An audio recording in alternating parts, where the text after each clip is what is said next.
नमस्कार, आप सभी का बहुत बहुत स्वागत है। आप देख रहे हैं विपक्ष ऑलवेज बेदम। मैं हूं परवीन शेख। संसद के दोनों सदनों राज्यसभा और लोकसभा में विपक्ष ने जमकर बवाल काटा। वजह बना वक्फ बिल। जेपीसी ने जैसे ही वक्फ बिल पर अपनी रिपोर्ट पेश की, सदन में जोरदार हंगामा शुरू हो गया। आरोप ये लगे कि सरकार ने वक्फ बोर्ड को कमजोर करने का काम किया है, क्योंकि जेपीसी की रिपोर्ट में वक्फ बिल में 14 संशोधनों को मंजूरी दी गई है। ओवैसी ने कहा कि यह बिल न सिर्फ असंवैधानिक है, बल्कि संविधान के आर्टिकल 14, 15, 29 का उल्लंघन है। ये वक्फ को बचाने के लिए नहीं, बल्कि इसे बर्बाद करने और मुसलमानों से छीनने के लिए लाया जा रहा है। वहीं इलाहाबाद हाईकोर्ट के जज शेखर यादव को उनके पद से हटाने को लेकर राज्यसभा में काफी हंगामा हुआ, जिस पर धनखड़ ने कहा कि मुझे राज्यसभा के 55 सदस्यों के हस्ताक्षर वाला नोटिस मिला है, जिसमें जस्टिस शेखर यादव को हटाने की मांग की गई है, लेकिन इसे सुप्रीम कोर्ट के महासचिव के साथ साझा करें। तो क्यों वक्फ पर संसद में विपक्ष ने किया हंगामा? क्यों शेखर यादव को पद से हटाने की मांग कर रहे हैं सांसद? इसी पर चर्चा के लिए स्टूडियो मौजूद है कैपिटल टीवी के editor in chief doctor Manish Kumar और एग्जीक्यूटिव एडिटर राजीव कुमार। आप दोनों का बहुत बहुत स्वागत है। धन्यवाद। डॉक्टर साहब, ये तो तय था कि जैसे ही जेपीसी अपनी रिपोर्ट पेश करेगी, विपक्ष हंगामा करेगा, लेकिन आज तो हद ही कर दी। देखिए, मैं बार बार कह रहा हूं, विपक्ष देश में फिर से मुसलमानों को टोपी पहनाएगा, दंगा करवाएगा, मुसलमानों की जान लेगा और अपनी राजनीति को साधेगा। मेरी इस बात को आप लिख लीजिए। इस तरह की बातें मेरी झूठी नहीं होती कभी। शाहीन बाग भी जब चल रहा था, उस समय के वीडियोस को देखिए, मैं बार बार कह रहा था कि दंगा करवाएंगे। दंगा हुआ। और ये मैं इसलिए कह रहा हूं, आज एक तस्वीर आ गई चेन्नई से।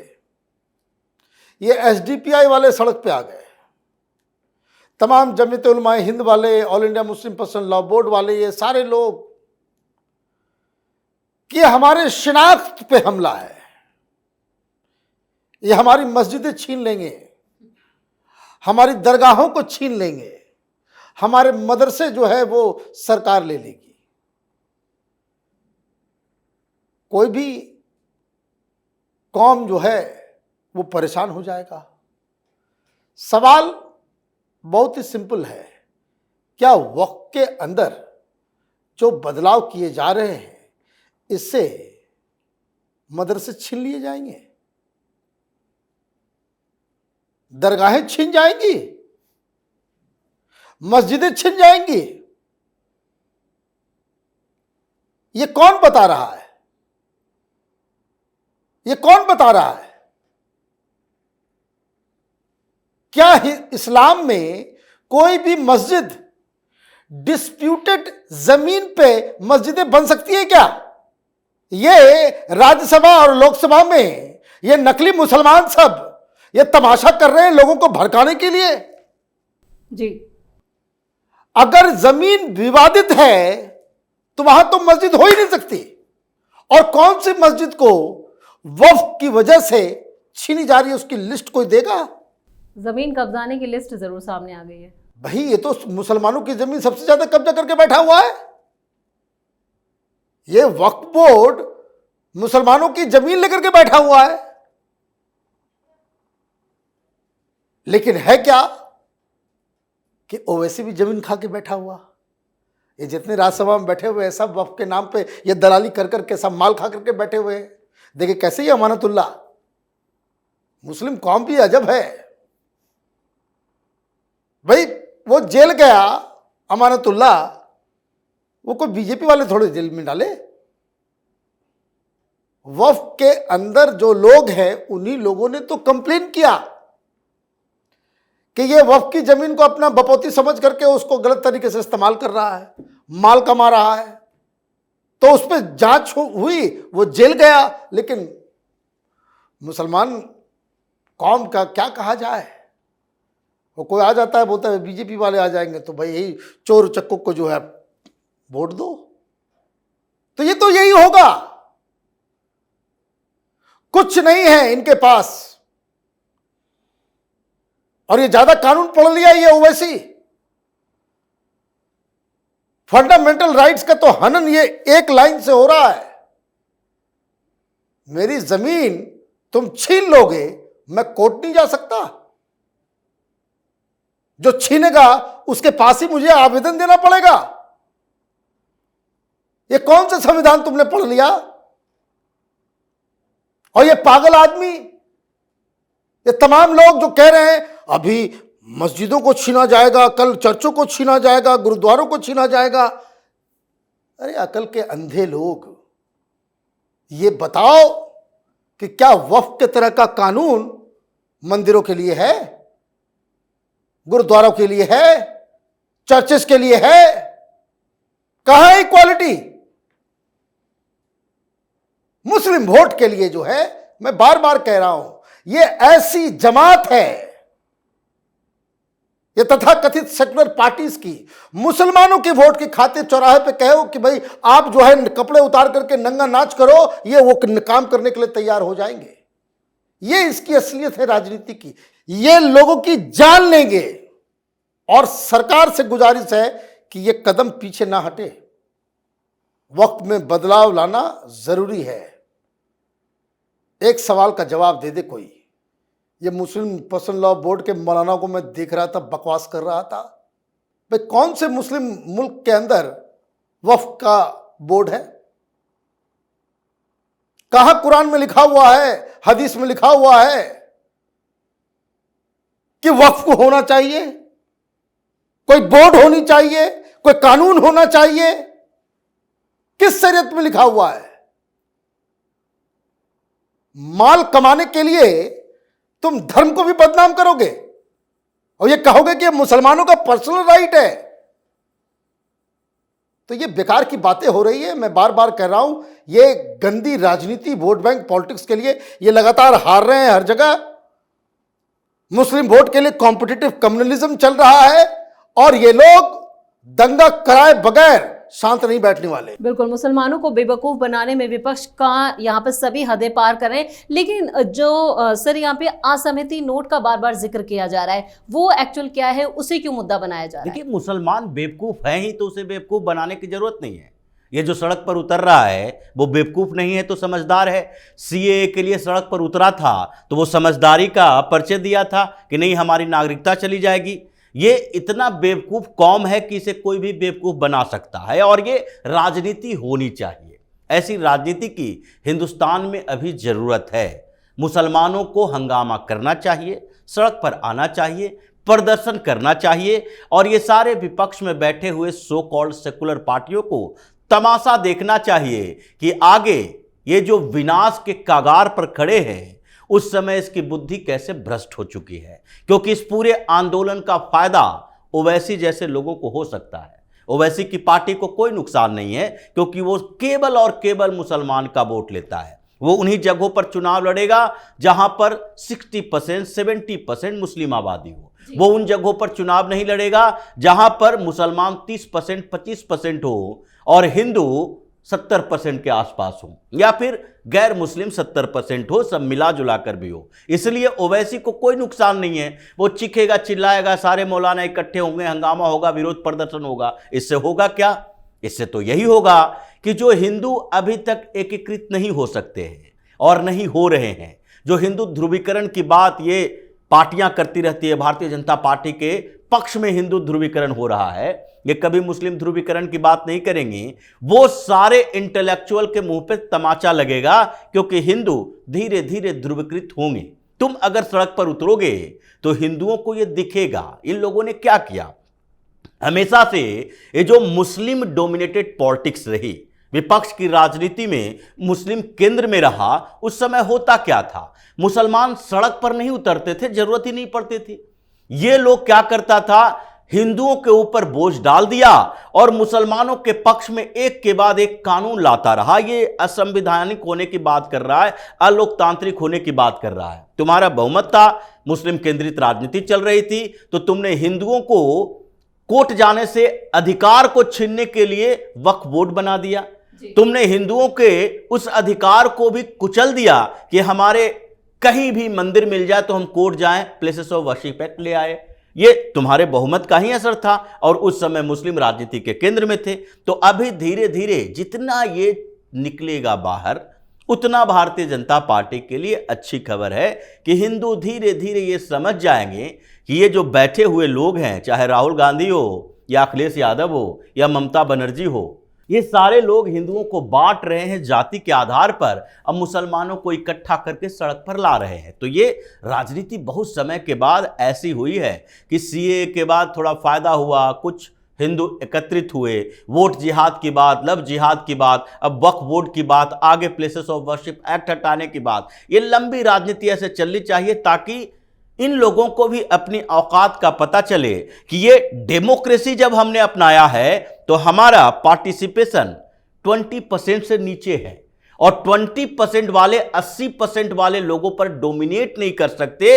ये इनको अपनी औकात में रहना पड़ेगा। इसलिए जो हुआ वो सही हुआ, लेकिन जहां डिसेंट नोट की बात है, जो आपने कहा असहमति जितनी इनकी थी, वो डिसेंट नोट को हटा दिया गया है। ये ओवैसी बोलेगा, ये कल्याण बनर्जी बोल रहा है, या विपक्ष के कुछ दूसरे नेता बोल रहे हैं, लेकिन उसने उन पन्नों को पढ़ा नहीं। सरकार की तरफ से भी किरण रिजिजू ने कहा आप एक भी बता दो जो डिसेंट नोट हटाया गया है। जो हटाया गया है उसकी अनिवार्यता थी, क्योंकि कल्याण बनर्जी जो चिल्ला रहा है मेरे नोट हटा दिए गए, तुम अगर जगदंबिका पाल पर आरोप लगाओगे तो जेपीसी के जितने चेयरमैन होते हैं उनको यह अधिकार है कि रिपोर्ट में अगर कमेटी के ऊपर सवाल उठाया गया है, अगर बदतमीजी की गई है, अगर गलत बातें लिखी गई है, अगर चेयरमैन पर सवाल उठाया गया है, उनके लिए टिप्पणियां की गई है कि नहीं मनमानी किया गया, मनमर्जी से किया गया, हमारी बातें नहीं सुनी गई, ये टिप्पणी नहीं है आपका, बल्कि आपके आरोप हैं।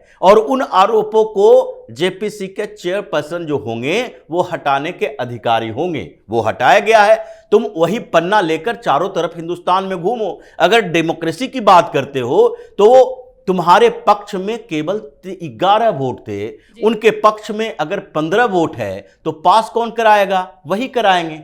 ये डिसेंट नोट का एक ड्रामा है जो ये लोग जाकर वहां चिल्ला चिल्ला कर कह रहे हैं, कोई और आधार नहीं है तो यही आधार लेकर चलो, वॉकआउट का एक सम्मानजनक तरीका मिल जाएगा, वहां बैठकर वोट करेंगे तो फिर तो हमारे सारे पासे पलट जाएंगे। तो इसलिए हंगामा करो, बाहर निकलो, लेकिन ये राजनीति जो बदलने वाली है वक्फ बोर्ड को लेकर, वो अभी सड़क पर उतरेंगे और उसके बाद धीरे धीरे ये उत्तर प्रदेश बिहार से होते हुए पूरे हिंदुस्तान में इन लोगों को औकात पता चलेगा कि डेमोक्रेसी का मतलब क्या होता है। बिल्कुल, वक्त पर जितना विरोध करेंगे उतना बीजेपी मजबूत होगी। लेकिन आज राज्यसभा में भी एक नया घटनाक्रम देखने को मिला। जो इलाहाबाद हाई कोर्ट के जस्टिस हैं उनको लेकर यहाँ पर एक प्रस्ताव दिया गया, कहीं नोटिस दिया गया है, वो क्या है? देखिए, उन्होंने कोई बात कह दी।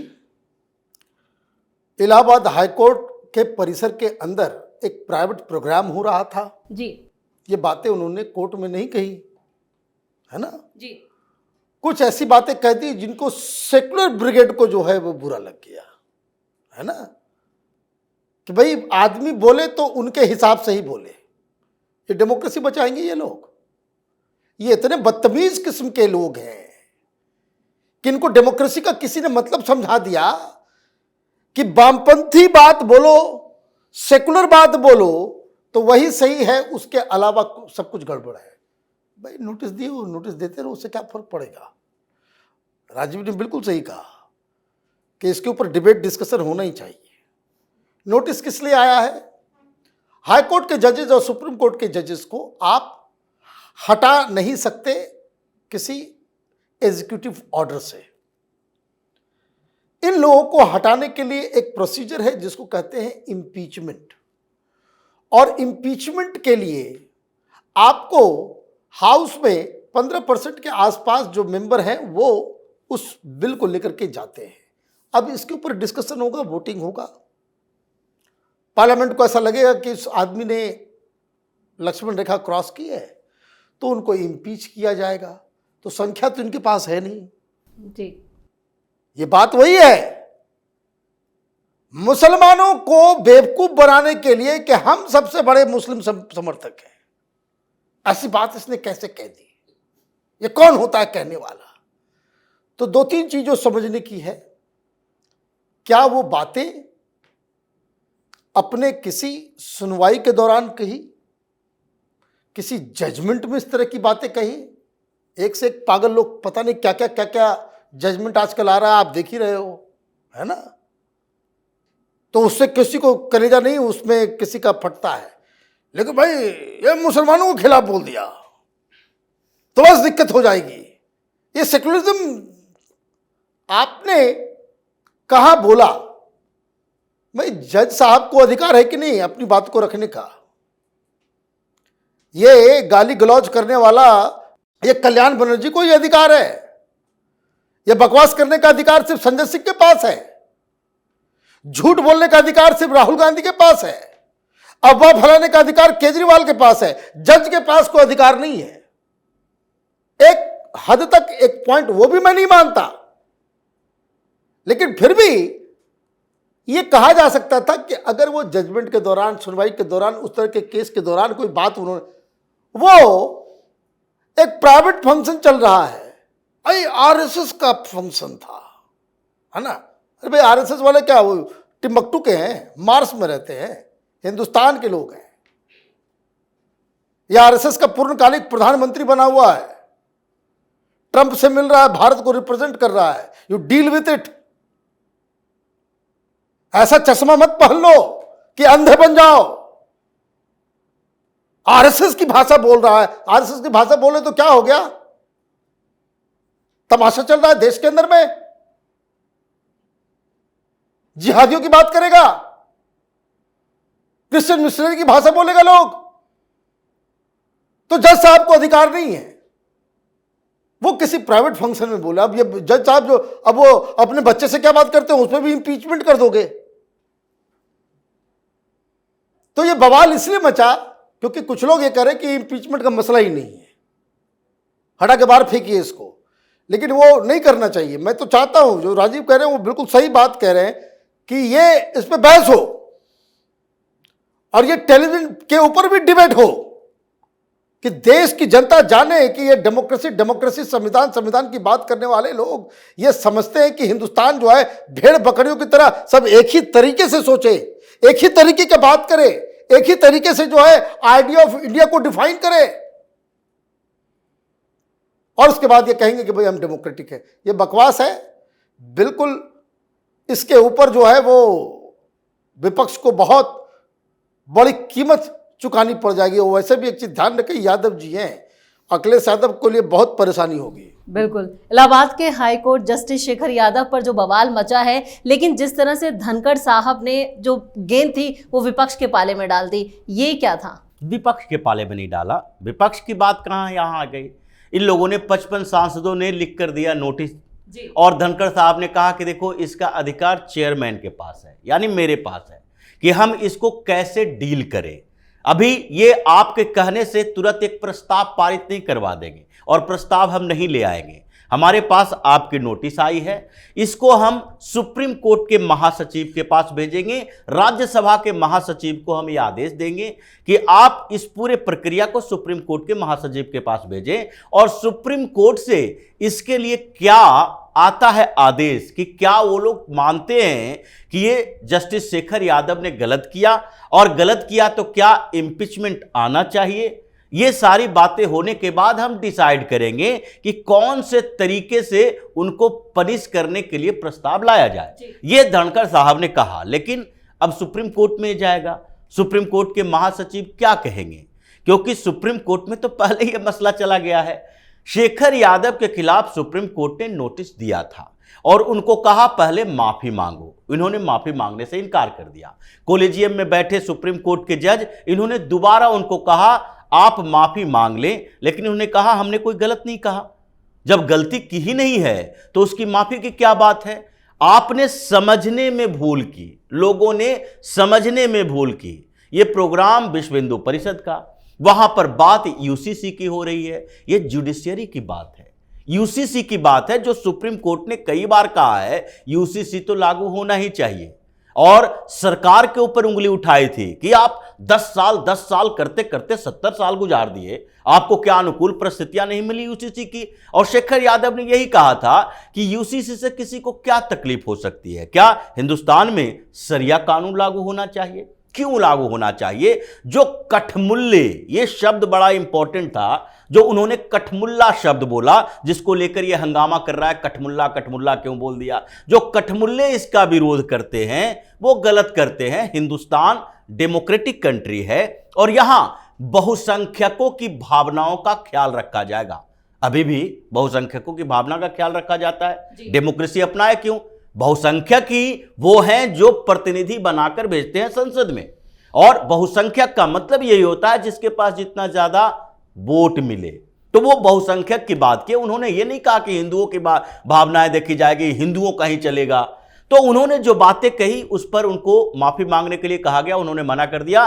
कठमुल्ला शब्द के बारे में उन्होंने सीधे तौर पर कहा, डिक्शनरी खोलकर आप लोग देख लो। कठमुल्ला का मतलब आपने ये मान लिया कि हम मुल्ला मौलवियों के लिए सिर्फ बोल रहे हैं।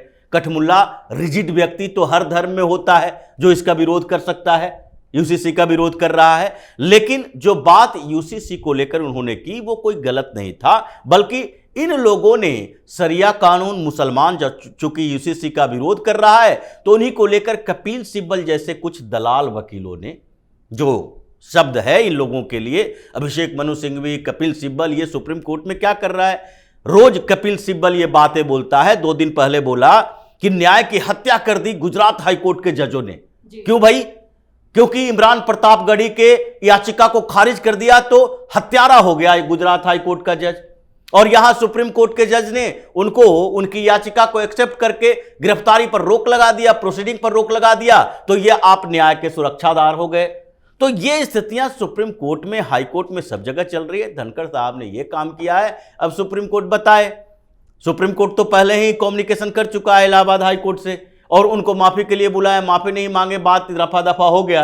अब पार्लियामेंट की बात है, सुप्रीम कोर्ट कहे कि ये सब बातें हुई है, आगे पार्लियामेंट की मर्जी है, हम कुछ नहीं कर सकते। अब आगे चेयरमैन इसका डिसीजन लेंगे। लेकिन ये बात तो है कि ये पूरा जो जुडिशियल सिस्टम है और इसमें जो लोग बैठे हुए हैं उनकी एक ही विचारधारा है, वो सिस्टम है। ये जो जुडिशियल इकोसिस्टम इन लोगों ने बना लिया है कि हमें सरकार कौन सी, यानी कि जो राइट विंगर सरकार होगी उसका विरोध करना है। ये 25 बार सरकार का विरोध कर चुके हैं, जिसके लिए पीएम मोदी ने भी कहा, अमित शाह ने भी कहा, किरण रिजिजू ने भी कहा कानून मंत्री रहते हुए कि सुप्रीम कोर्ट के जजों को फैसले में ऐसी टिप्पणियां नहीं करनी चाहिए जिसका इस्तेमाल विपक्ष अपने हथियार के रूप पर करता है, कि हमारे खिलाफ करता है। उसका फैसले से कोई लेना देना नहीं, आप टिप्पणी कर देते हो और विपक्ष इसको उठा लेता है। डेमोक्रेसी खतरे में है, लोकतंत्र खतरे में हो गई, यह आपने ही बोला था। तो जो स्थितियां चल रही है उसमें इसके ऊपर चर्चा होनी चाहिए और पता होना चाहिए कि कुछ हिंदू जज भी हैं, सारे वो सो कॉल्ड सेकुलर जमात के जज नहीं हैं। चलिए, इस तमाम जानकारी के लिए और सटीक विश्लेषण के लिए आप दोनों का बहुत बहुत धन्यवाद। धन्यवाद। सरकार वक्फ की ठीक से देखरेख और जमीनों पर कब्जा हटाने के लिए नया कानून बनाना चाहती है, लेकिन विपक्ष इसे लागू नहीं होने देना चाहता। वो मुसलमानों के कंधों पर चढ़कर सरकार पर दबाव बनाने में जुटा है।